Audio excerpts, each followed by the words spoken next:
The story of Dayton's aviation history will soon be touching down in the Windy City. A reporter from the Chicago Tribune is in town today doing research for an article on what Dayton has to offer for aviation buffs. And as Holly Samuels tells us, his research includes a bird's eye view of the valley, Wright brothers style. The Wright B Flyer plays a huge role in Dayton's aviation history, and today a reporter from the Chicago Tribune took a ride preparing for his article on Dayton. As any reporter will tell you, writing a story means going to the source and asking all the right questions. For reporter Phil Marty with the Chicago Tribune, a travel piece on the sights and sounds of Dayton's history of flight requires more.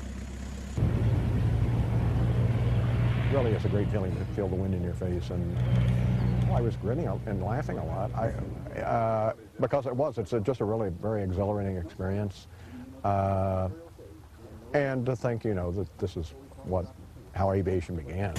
Marty's piece for the Tribune will feature not only his flight, which mimicked the Wright brothers' first flight, but everything the Dayton area has to offer a flying fanatic, including the history held at Carillon Park and Hawthorne Hill.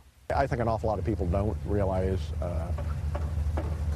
what went on in Dayton as far as aviation history, and really in a very short period of time, it's amazing how in a short period of time, that from the time the Wright brothers first flew and until planes were being used in war and until people were flying in space, I mean, that was barely the blink of an eye, really, when you think about it. Marty says he hopes Chicagoans take his advice and visit the Gem City after reading his story, and he says Daytonians could learn from his travels as well.